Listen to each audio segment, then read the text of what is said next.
Sir Maharashtra दिन आहे, काय शुभेच्छा द्याल? काय महाराष्ट्र सोन्याचा दिवस आहे।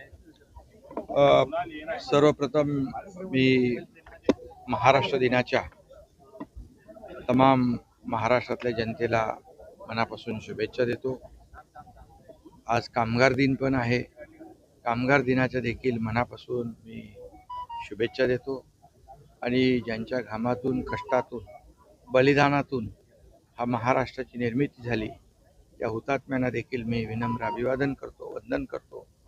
आणि आज महाराष्ट्र दिन संपूर्ण महाराष्ट्रामध्ये सगळीकडेच मोठ्या उत्साहामध्ये, आनंदामध्ये साजरा होतोय।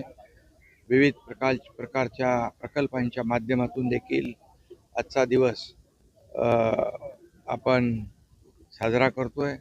आज सगळ्यात महत्त्वाकांक्षी असा missing link, Pune Mumbai missing link याचं देखील लोकार्पण दुपारी होणार आहे।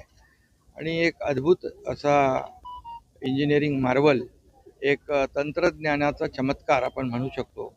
जगातला वाईडेस्ट टनल त्या ठिकाणी होतोय आणि भारतातला सगळ्यात उंच वायाडक्ट त्या ठिकाणी झालेला आहे।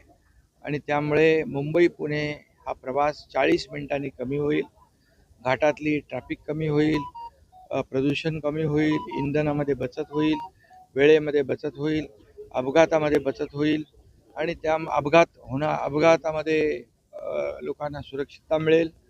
आणि अशा प्रकारचा हा मिसिंग लिंक त्याची सुरुवात आज होती आहे। असे अनेक प्रकल्प आमच्या सरकारने गेल्या 3.5-4 वर्षामध्ये मार्गी लावलेले आहे। याचा आनंद आहे, समाधान आहे। आणि म्हणून महाराष्ट्र अधिक बलवान करणं, महाराष्ट्र हे देशाचं ग्रोथ इंजिन आहे आणि म्हणून देशाच्या प्रगतीमध्ये महाराष्ट्राचं योगदान महत्त्वाचं आहे।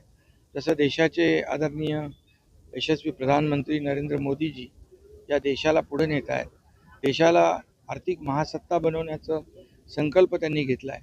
$5 ट्रिलियन गोल अचीव करण्याचा त्यांचा संकल्प आहे आणि त्यामध्ये महाराष्ट्राचं $1 ट्रिलियन गोल अचीव करण्याचा जो गोल आहे त्याच्या पुढे जाऊन महाराष्ट्र या देशाच्या प्रगतीमध्ये आपलं मोठं योगदान देईल असा विश्वास मी महाराष्ट्र दिनाच्या निमित्त व्यक्त करतो। आणि सगळ्यांनाच पुन्हा एकदा महाराष्ट्र दिनाच्या आणि कामगार दिनाच्या मनापासून शुभेच्छा।